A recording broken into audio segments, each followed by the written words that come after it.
बात पूछे के चाहत है तोरा से। का ये अवसर होवे के रहे जे हम और ठाकुर साहब तोहरा पर यकीन कहीं ओकर का ये सिला देवे के रहे तो कि हमार भलाई के कि इस घर के वारिस के ओकर वसीयत से ही महरूम होवे के पड़ी।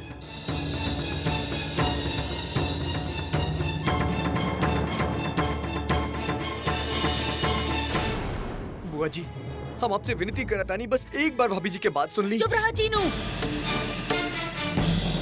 हमनी के तोहर कोनो बात ना सुने के, सिवाय बेसिर पैर के बात के अलावा तू लोग के पास और कुछ नहीं थे। वकील साहब, ये मैटर के सॉर्ट आउट करे खातिर थोड़ा वक्त लागी, हम आपको दोबारा बुला ले।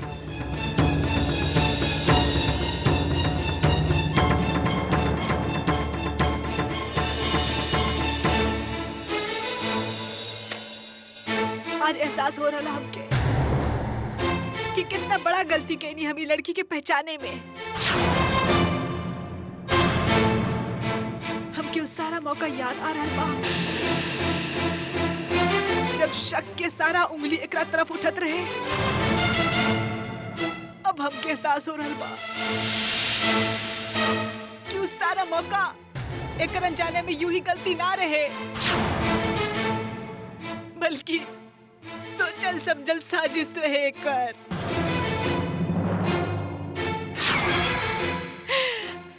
एक कब होना चाहत रहे कि समीरी घर में रहे और विद्या के सबके सामने वो समीर के प्यार कई, वो सब कहाँ रहे? ढोंग, दिखावा।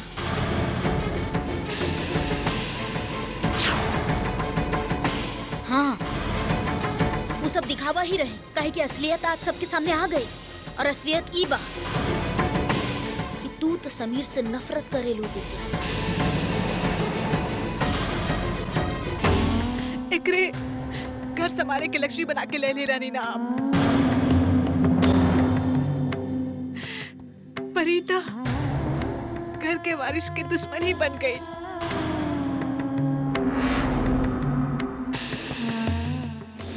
बहुत बड़ी गलती भइल हमरा से।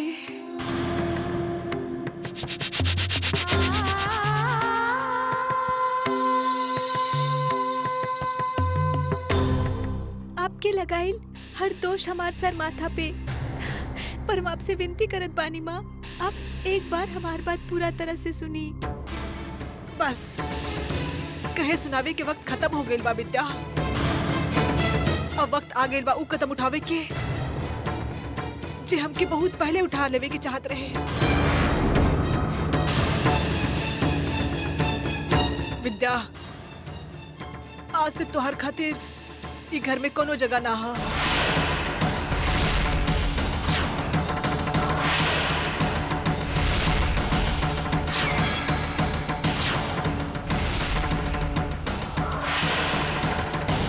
तोहके अभी ये वक्त ई घर छोड़ के जाए के पड़ी।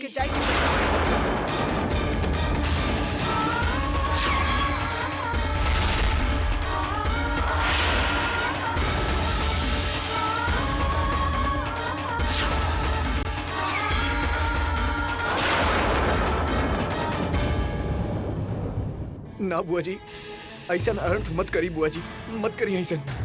नानी प्लीज ऐसा मत करी, प्लीज। बस क्यों कुछ ना बोली, हम अपन फैसला सुना देनी हा। विद्या के अभी ये वक्त ई घर छोड़ के जाए के पड़ी। माँ ऐसे मत करिए आप, हमके इतना बड़ सजा मत दी आप, हमके घर से मत निकाली माँ। सिंदूरा, ये मौका हाथ से निकले के ना चाहिए। एकरा से पहले कि छोटी माँ भावुक होके अपन इरादा बदल दे, खत्म कर दे किस्सा के यहाँ पर। बंद करा अपनी नौटंकी। छोटी माँ के फैसला ना सुन लू तू, निकल जा यहाँ से। जीजा जी, आप माँ के समझाई ना एक बार, उनका आप एक बार समझाई कि हमके घर से ना निकाली। हमके हमार घर से तना भेजी तो तू ये कहे चाहेलो कि तोहार घर बा तकाब हमनी सब निकल जाए यहाँ से। दीदी हमार कहे के ऐसे कोनो मतलब ना रही। अब सब लोग हमके गलत समझ रहे बा। तो फिर निकल जा हमारे घर से, निकल जा। दीदी ऐसे मत करी। विद्या, विद्या बस हो गई इनकर सामने हाथ जोड़े। अगर एक बार भी हाथ जोड़बू ना तो हमार मरल मुँह देखबू तू। माँ कसम तो कि हमार अगर एक पल भी यहाँ रुक लूता, जिन लोग के तोहार कदर ही ना बा उनकर साथ रह के भीख मांग रहल बाड़ू तू। जब इनकर आँख खुली तब इनका पता चली कि का खोइले बानी। लेकिन ना बच्चा, हम तो के इस तरह से जलील होकर ना देख सकेनी, ना देख सके। अब चला चला यहाँ से, निकल जाए भी यहाँ से। चला हमार बच्चा, अब ना रुके क्या।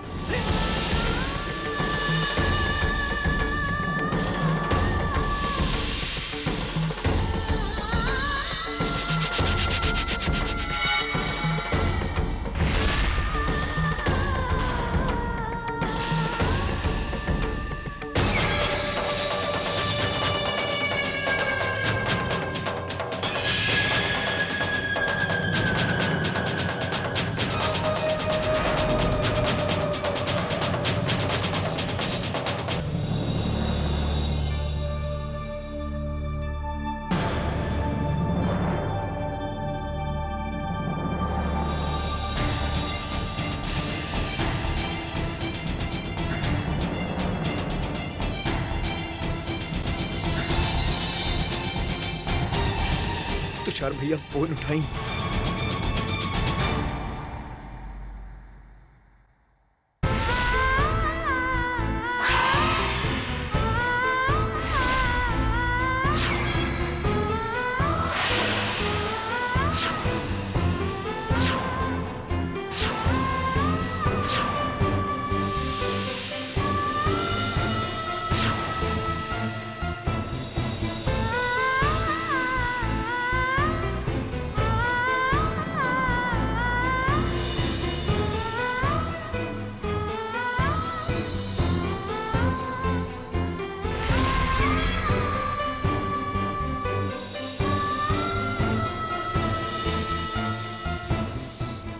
मत रोआ, बिल्कुल मत रोइहा। हाँ तू बहुत बड़ हो गई बाड़ा।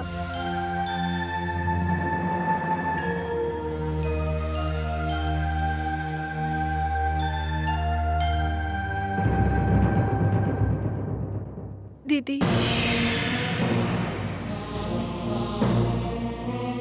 हम आपके बहुत परेशान कहीं नहीं अब तक। हो सके तो हमके माफ कर दिए आप।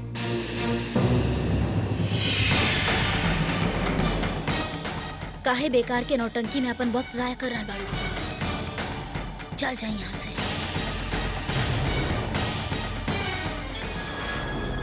हमरा के जल्दी ही कुछ करे के पड़ी। तुषार के लौटे से पहले ये तमाशा खत्म हो जाए के चाहिए। चल जा।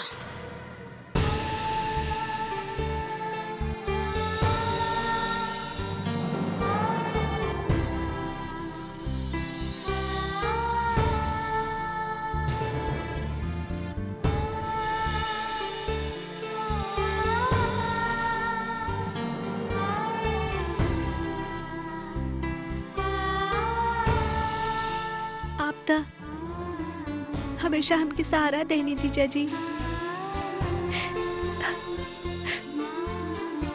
अगर आप ना हो इतना जीजा जी तो पता ना हम अपन मुश्किल दिन में भी, परेशानी में भी यहाँ से कैसे जूझ पाई थी। पर हम जानत पानी हम आप लोगन की बहुत दुख देनी है। हो सके तो माफ करी। माफ करिए आप हमनी के।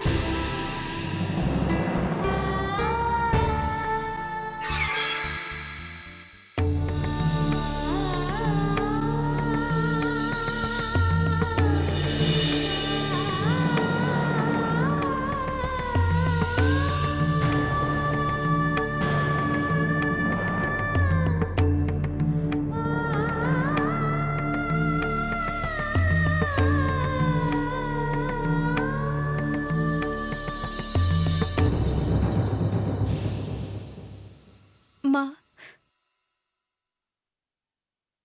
एक बार हमार बात आप मान ली। हम ऐसन कुछ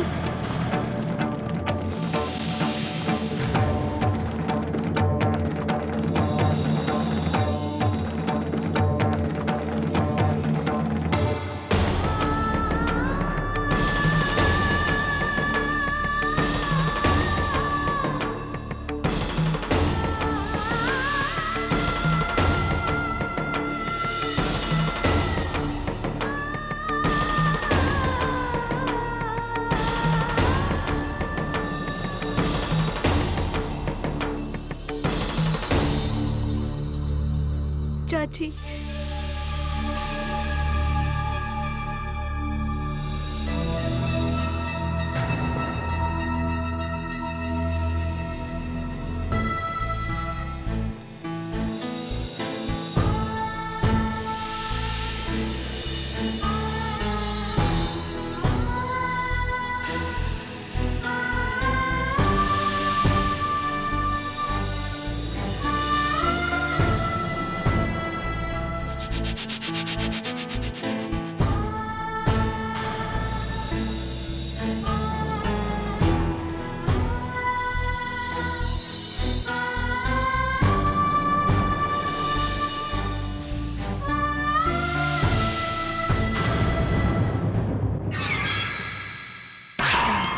शुक्र बा आखिर ये चोक से छुटकारा मिला। ऐसन चिपक गईल रहे आके घर के कि उतरे के नामे ना लेवत रहे।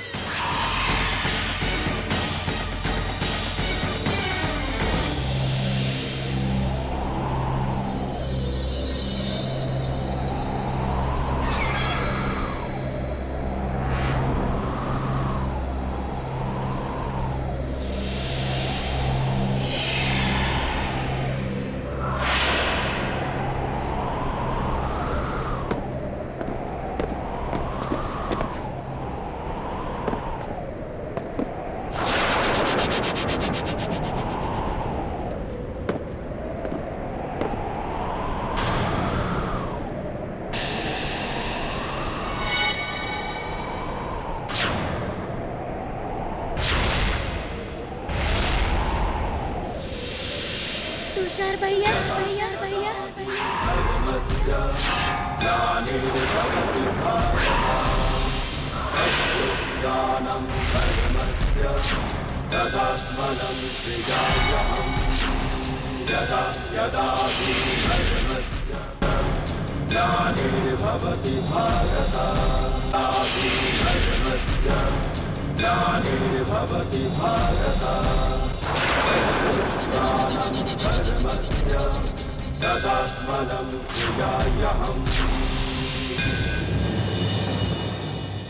का बात है? आप सब ऐसन चुपचाप काय खड़ा है?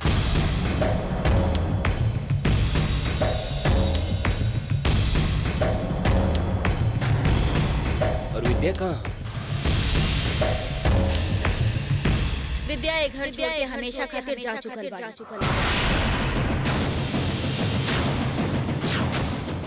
काहे कि अब ओकर असलियत सबके सामने आ चुकल बा और ऐसे अब हमनी के ओकर कोनो भी कहानी सुने में कोनो दिलचस्पी नहीं है। कैसे ना?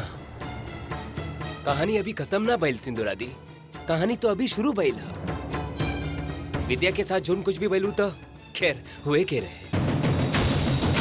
एगो ईमानदार प्यार करे वाली बीवी, घर के संभाले वाली की दुल्हन होए के हरजाना तो उपरा के बरे के रहे।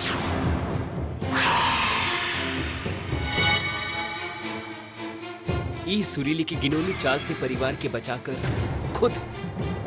खुद उनकरा के चोट सहे के सजा तो मिले के रहे और मिले के चाहे भी, मिले के ही चाहिए। आज के जमाना में निस्वार्थ होए के मुद्दा भला इसे बड़ा गुनाह और हो भी का सकेला, है ना? अच्छी तो ई है, सुरीली बहुत अच्छी है। तुषार, बिना सच्चाई जाने केहू की वकालत मत करा। विद्या की सच्चाई सबके सामने आ चुकल है। सुरीली पे नाहक इल्जाम मत लगावा। सुरीली पर नाहक इल्जाम? हम सुरीली पर नाहक इल्जाम लगा रहे हैं? आप सब सच समझे के सूझबूझ खो चुकल है जो इकर तरफदारी कर रहा है।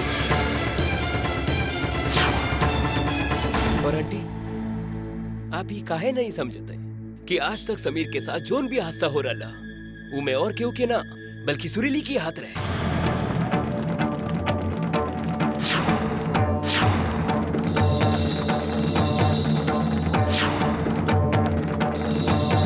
झील पर समीर अगर डूबे वाला रहल तो ओकर वजह सिर्फ और सिर्फ सुरीली रहल। ये समीर के उनाव में बिताए ले रहा और ये सब कुछ सिर्फ विद्या के बदनाम करे खातिर करत रहा ताकि कोनो बहाने ओकरा के घर से निकाल सकी और ओकर जगह ले सकी। ये विद्या जैसी साड़ी पहनकर जानबूझकर सागर के सामने ई दिखाई कि विद्या समीर के बुरा चाहेगी। याद आंटी वो दिन जब वो कुरियर आयल रहे वो में हम सुरीली के उहे साड़ी बेच ले रहे जकरा देखकर ई बौखला गए रहे और ये वो साड़ी जला दिली। काहे सुरीली बोला हम झूठ बोले था नहीं? ये बात कि हमारे पास दो गवाह हैं, भारत और चीनू। आज तक इकर हर एक चाल सिर्फ विद्या की इगर से निकलवावे के रहा और आज ही कर दिखाई। मगर हमके ताज्जुब ई बात के है कि सुरीली और विद्या के बीच में से आप ई पर भरोसा करें, ई पर। देखिए आपके हमार बात ना माने क्या है ना माने, आपके विद्या की ईमानदारी पर यकीन ना होता ना करे, लेकिन ये वहम के अपन दिलो दिमाग से निकाल दी कि सुरीली यहाँ आप सबके भला करे आयल बिया। इकरा यहाँ इकर सिर्फ लालच खींच के लाइल है। कोनो दिन आप लोगन के तिजोरी काली करके आप लोग के रास्ते पे ले आई तो इमा कोनो बड़ी बात ना है।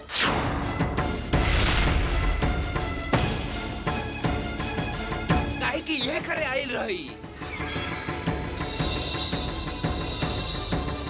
का तैयारी के साथ आई ना। वाह सुरीली, ई बोले वाले बच्चे के अपन हथियार बना के लायला जो इकर बच्चा बाही ना। जुबान संभाल के बोला तुषार। हम तो के पहला और आखिरी चेतावनी देत बानी, हमार पोता के बारे में ई तरह के अल्फाज मत लाइया अपन जुबान पर। और तुहार बेहतरी यह में हा कि तू ई मामला से दूर रहा। ये हमार घर के मामला हा और एकरा हमार तक ही सीमित रहेता। और वैसे भी बिना सबूत के केहू पर कीचड़ मत उछाला। ठीक है, आप सबूत की बात कर रहे हैं ना, हमारे पास सबूत है। डॉक्टर के लिखा ली डीएनए रिपोर्ट को देखिए।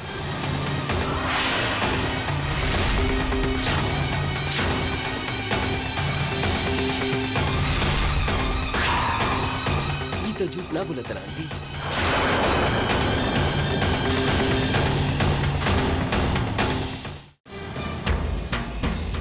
ये देख आंटी, ये में साफ लिखल है नेगेटिव। समीर सागर के बच्चा है ही ना आंटी।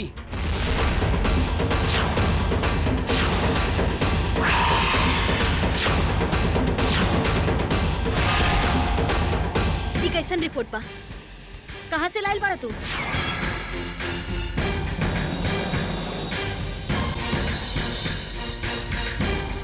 ये बात कोनो मायने ना रखेला सिंधुरा जी कि हम रिपोर्ट कहाँ से लाए। What actually matters की रिपोर्ट्स असली है। और जो रिपोर्ट सुरीली आप सबके दिखाई ले रहे वो नकली रहे।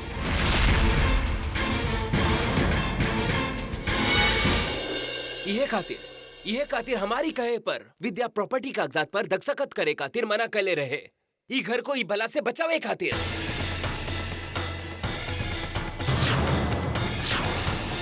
और इकर का सलाह मिलन विद्या की आंटी का मिलन विद्या की।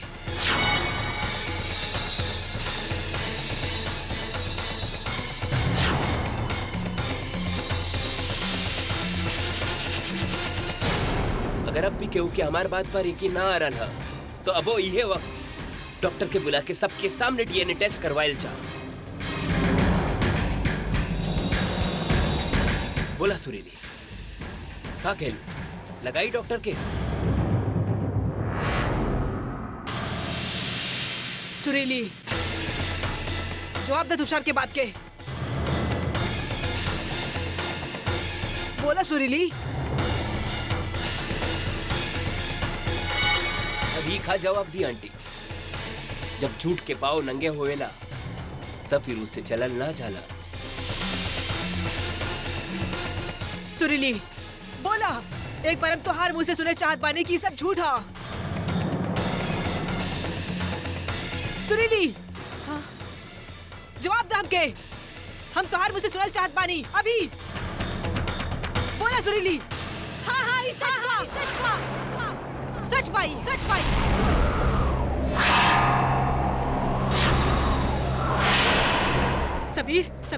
समीर सागर के बेटा ना।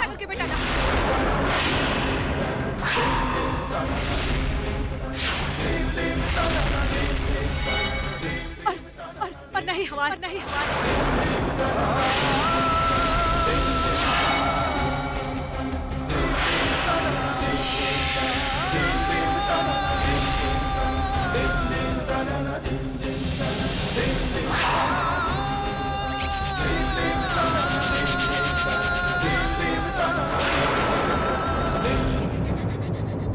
इतना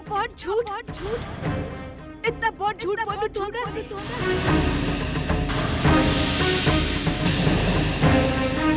हमार अगर पर पत्थर पड़ गए रहे जे हम तोहार कइल के सजा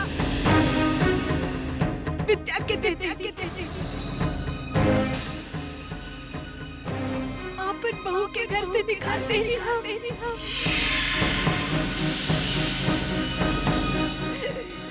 हे भगवान इतना बड़ गुनाह हो गया हमरा से। माँ इतना बड़ गलती।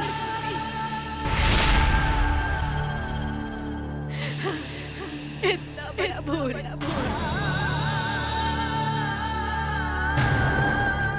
अरे वो बेचारी तक कहत रहल कि एक बार सुन ली हमार बात। लेकिन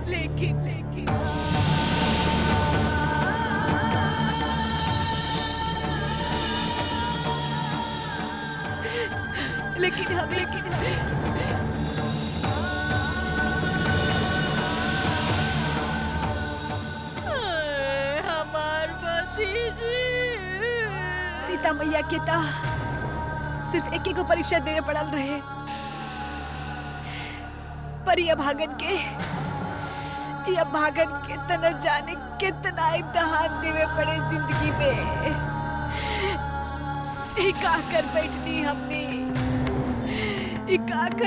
हम का हो गई हमरा से। हमार फूल जैसे भतीजी नानी के इना होवे के चाहिए रे हमरा से। इना होवे के चाहिए रे। वो तो पहले से ही भागी रही। अब पता नहीं इतना रात के कहाँ दर भटक रहा लोई। हम अपने आप के माफ न कर सकेनी। माँ हौसला रखी, प्लीज रोई मत। हम विद्या के ढूंढ के लावत हैं।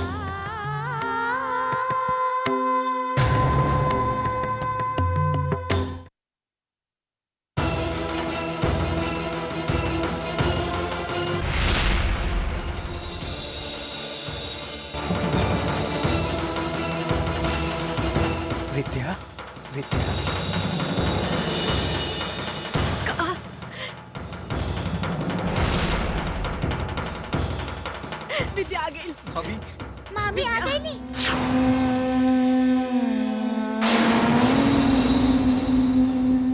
कहाँ हमारी दुल्हन? विद्या, विद्या।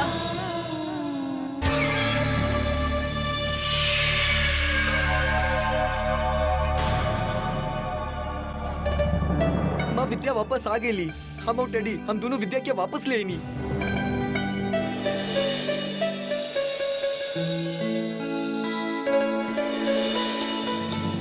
बिना सच जाने हम पता न का तो के कह देनी। हम तो माफी के भी हकदार ना बानी। पता ना बार बार हम काहे तोरा पर शक करे बैठत हई, काहे ना अपन दिल की आवाज सुनत हई।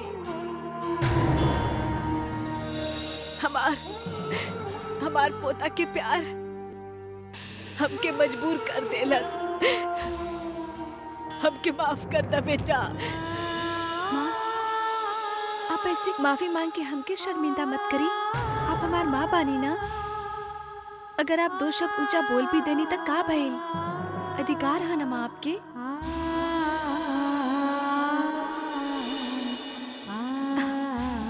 हमके दुख भइल रहे माँ, पर सिर्फ ई बात के कि आप हमार बात ना सुननी। पर माँ, अब जब शंभुनाथ जी की कृपा से सारा सच सामने आ गई हा, तब हमार दुख भी जात रहल। कोनो दुख ना बा माँ।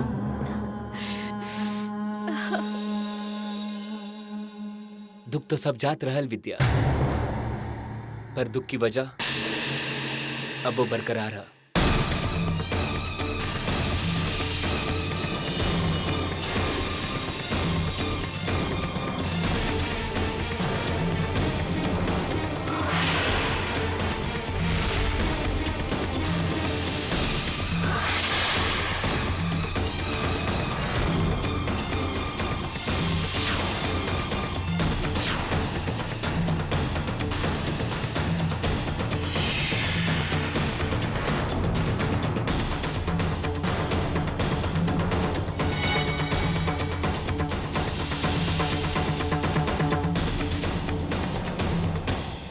सुरीली, अब तू आ रही घर के छोड़ के जाए के वक्त आ गई है।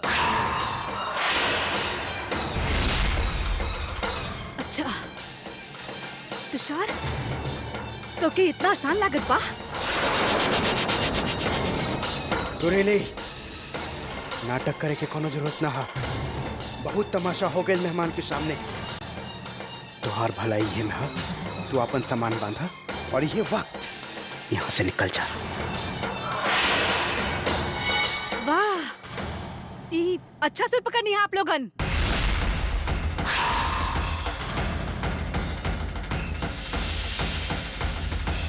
अपन खुद के मुश्किल के दोसर के जिम्मेदार ठहरावे के।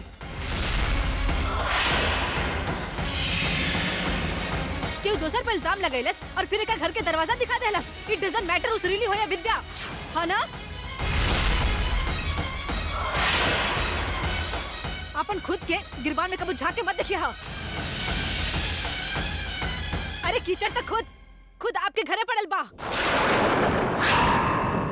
मोहल्ला वाला के क्या कोशिश बानी? ये औरत पागल हो गई बिया, गुस्सा में कुछ बोल सकेली। एकरा जल्दी से यहाँ से रुखसत कर दा, वरना बंद करा अपन बकवास। खिसियानी बिल्ली खंभा नोचे। तोहार खुद के पोल खोल रहल बा, तो हमार परिवार पे उंगली उठा रहल बाड़ू तू। धोखेबाज, तोहार कोनो बात ना सुने के हमरा के। अपन आँख नीचे रखा। बस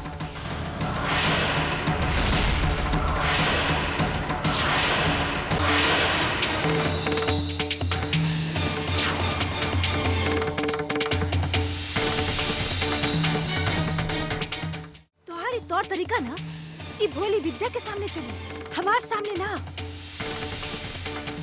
घर से तू हमके ना निकाल सकेलू ना। तोहार इतना जुर्रत।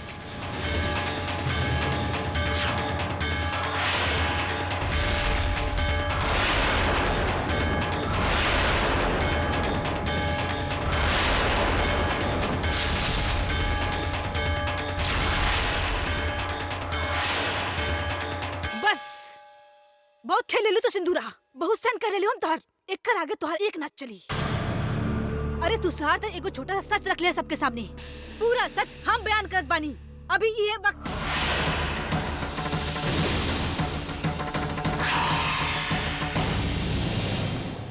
और सच ई बाकी ई घर में जे भी भइल उस सब के असली जिम्मेदार ई बिया।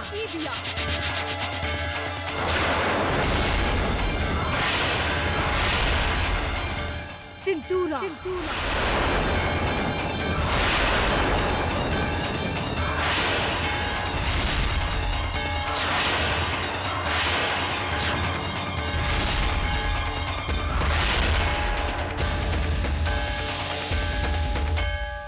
यह बानी आप लोगन के असली जिम्मेदार। एकरा सजा दी। हम जे कुछ भी कहनी सब एकरा कहल पे ही कहनी और ई सब कुछ विद्या के घर से निकाले खातिर कहनी। ई विद्या के घर से निकाले खातिर कुछ भी कर सकेली, कुछ भी। इस सारा की सारा खेल के डोर एकरा हाथ में रहे। सिंदूरा के हाथ।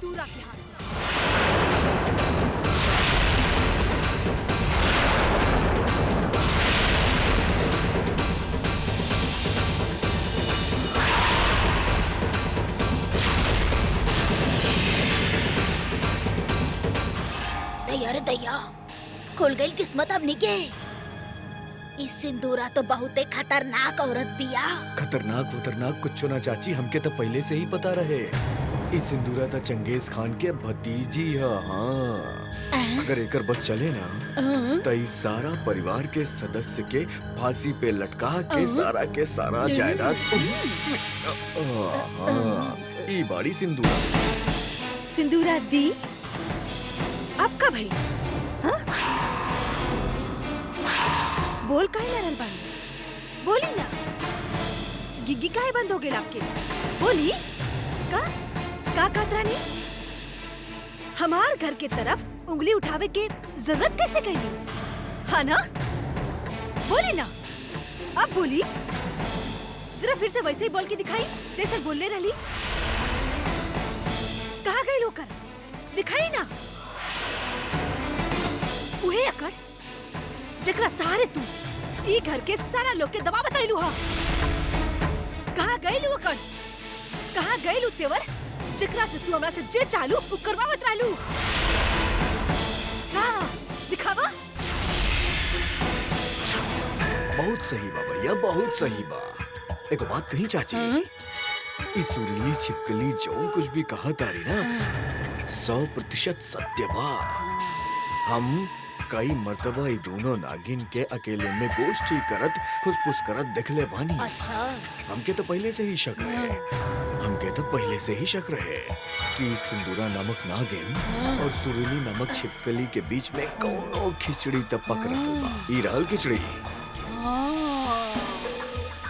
तबे तो बबुआ सिंदूरा जी पागल लोग के जैसन सुरीले के ऊ टेप भी ढूंढत रहे। एकर मतलब बा बबुआ कि अब सिंदूरा जी के भी एक घर से पत्ता काटे वाला बा।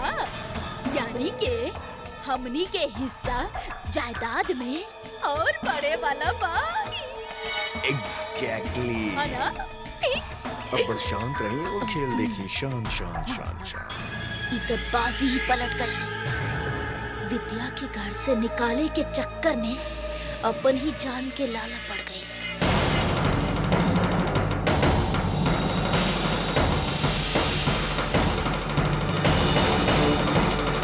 सिंदूरा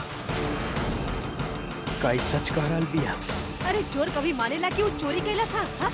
अरे एकरा से का पूछ रहल बानी आप? एकरा से हम बतावत बानी आपके। हम बतावत बानी उ सारा सच।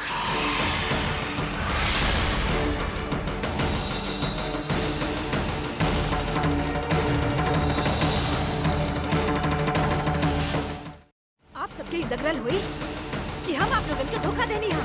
हाँ, हम ई बात से मतलब भी ना। हाँ, हम धोखा देनी है। हम फरेब कहनी है आप लोगन के साथ। मगर जे कुछ भी हम कहनी है उस सब के पीछे एक और दिमाग रहे। सिंदूरा के ई औरत पहला दिन से जानत रहे कि समीर सागर के बेटा ना बा। लेकिन ये आप लोगन से ये बात छुपाईलस। काहे कि ई ना चाहत रहे कि विद्या घर में रहे। ये विद्या के घर से निकालल चाहत रहे। और एकरा लागल कि बिन मांगे एकर मन की मुराद पूरा करे के सामान लिया नहीं हम।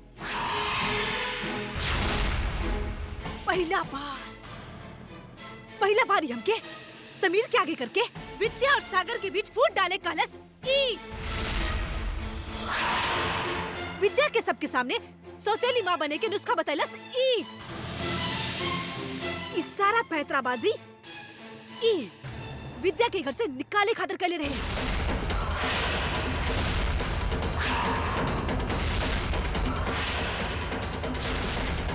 और एक सारा कोशिश के मकसद ई रहे कि आप सब विद्या से नफरत करे लागी। ई औरत ई हद तक पहुंच गई कि झील में समीर की नाव में बिठा के ई हमके पानी में धक्का देवे खातिर कहलस। ई हमके उकसालस।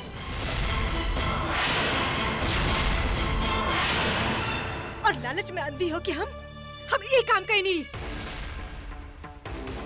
मगर उहे दिन हमार दिल में दया आइल कि भले ही समीर हमार बेटा ना बा, मगर ओकरा कुछ हो जाई ता। मगर इस शैतान औरत के जरा सी भी दया ना आइल। एकरा जरा सा भी दया ना आइल।